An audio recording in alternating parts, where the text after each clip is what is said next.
முன்னாள் பிரதமர் Najib Razak தனது மீதமுள்ள சிறை தண்டனையை வீட்டுக் காவலில் அனுபவிக்க அனுமதிக்கும் அரச கூடுதல் உத்தரவு குறித்து யாரும் விவாதிக்க வேண்டாம் என்று பகாங் ஆட்சியாளர் அல் சுல்தான் அப்துல்லா சுல்தான் அமாட் ஷா இன்று பொதுமக்களை வலியுறுத்தியுள்ளார். இந்த விவகாரம் தற்போது நீதிமன்றங்களின் எல்லைக்குள் இருப்பதாக முன்னாள் பேரரசருமான அவர் கூறினார். மேலும் அனைத்து தரப்பினரும் இந்த செயல்முறையை மதிக்க வேண்டும் என்று அவர் கேட்டுக் கொண்டுள்ளார்.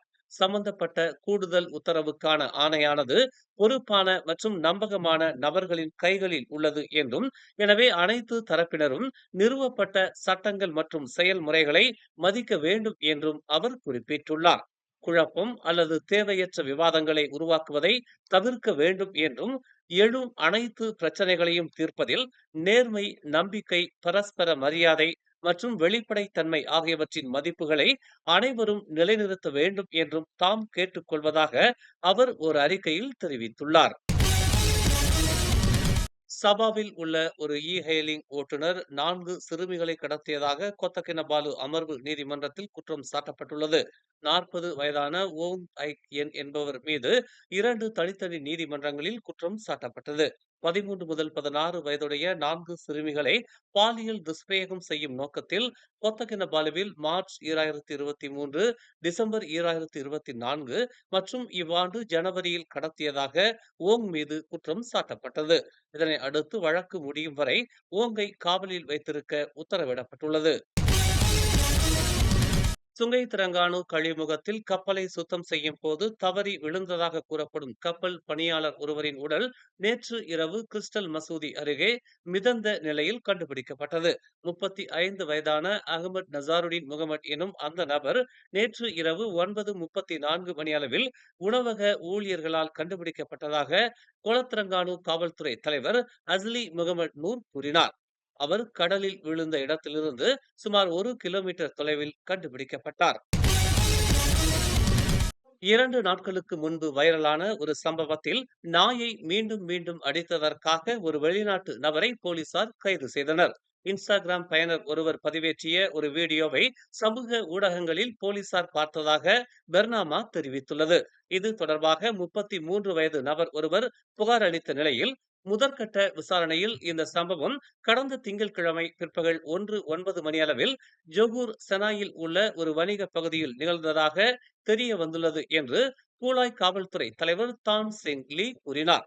இதைத் தொடர்ந்து கூலாய் காவல் தலைமையகத்தின் குற்றவியல் புலனாய்வு பிரிவு விசாரணைக்கு உதவ 45 வயது வெளிநாட்டவரை கைது செய்ததாக அவர் ஒரு அறிக்கையில் தெரிவித்தார். சந்தேக நபர் இன்று கூலாய் மஜிஸ்ட்ரேட் நீதிமன்றத்தின் முன் விசாரணைக்கு உட்படுத்தப்படுவார் என்று தான் கூறினார். நாய் நன்றாக இருப்பதாகவும் புகார்தாரர் அதை நன்கு பராமரித்து வருவதாகவும் ஓர் ஆய்வு உறுதிப்படுத்தியது என்று அவர் மேலும் கூறினார். நேற்று கோத்தா தெங்கி ஜலான் லோக் ஹெங் மாவாய் பகுதியில் கிலோமீட்டர் 32இல் மாணவி ஒருவர் தனது கார் கட்டுப்பாட்டை இழந்து 25 அடி ஆழமான பள்ளத்தாக்கில் விழுந்ததில் உயிரிழந்தார். நூர் அட்னின் சப்து என அடையாளம் காணப்பட்ட 19 வயது பாதிக்கப்பட்டவர் தலையில் பலத்த காயம் காரணமாக சம்பவ இடத்திலேயே உயிரிழந்தார். விபத்து குறித்து மாலை 6:50 மணியளவில் போலீசாருக்கு தகவல் தெரிவிக்கப்பட்டதாக கொத்தாத்திங்கி மாவட்ட காவல்துறை தலைவர் யூசுப் ஒஸ்மான் தெரிவித்தார். உடல் பிரேத பரிசோதனைக்காக கோத்தாத்திங்கி மருத்துவமனையின் தடயவியல் பிரிவுக்கு அனுப்பப்பட்டதாக அவர் தெரிவித்தார். இந்த வழக்கு 1987 சாலை போக்குவரத்து சட்டத்தின் பிரிவு 41(1) கீழ் விசாரிக்கப்படுகிறது. கடந்த ஆண்டு மார்ச் மாதம் லகாடத்து தொழில் கல்லூரியில் 17 வயது நஸ்மி இசாக் நருல் அஸ்வான் கொலை செய்யப்பட்ட வழக்கில் 13 இளைஞர்கள் தங்கள் தரப்பு வாதங்களை முன்வைக்க தாவா உயர்நீதிமன்றம் உத்தரவிட்டுள்ளது. 16 முதல் 19 வயதுடைய இளைஞர்களுக்கு எதிரான முதல் பார்வை வழக்கை அரசு தரப்பு நிரூபித்துள்ளதாக நீதிபதி டங்கன் சிக்கோடோர் தீர்ப்பளித்ததாக தரிதா ஹரியான் தெரிவித்துள்ளது. மார்ச் 10ஆம் தேதி முதல் 14ஆம் தேதி வரை அவர்களின் தரப்பு வாதத்தை விசாரிக்க நீதிபதி நிர்ணயித்துள்ளார். ஏப்ரல் 2024 13 வயது இளைஞர்கள் மீது லகாடத்து மஜிஸ்ட்ரேட் நீதிமன்றத்தில் ஒரு மாதத்திற்கு முன்பு நஸ்மி கொலை செய்யப்பட்டதாக கூட்டு குற்றச்சாட்டு கொண்டுவரப்பட்டது. மேலும் செய்திகளை தெரிந்து கொள்ள தமிழ் மலர் நாளிதழை பாருங்கள். உடனுக்குடன் செய்திகளை தெரிந்து கொள்ள தமிழ் மலர் இணையதளம், தமிழ் மலர் செயலி மற்றும் மலர் டிவி யூடியூப் சேனலை வலம் வாருங்கள். எங்களோடு இணைந்திருக்க மலர் டிவியை பதிவு செய்து கொள்ளுங்கள். உறவுகள் மகிழ்ந்திட விருப்பம் மற்றும் பகிர்வு சேவையை சொடுக்கிடுங்கள்.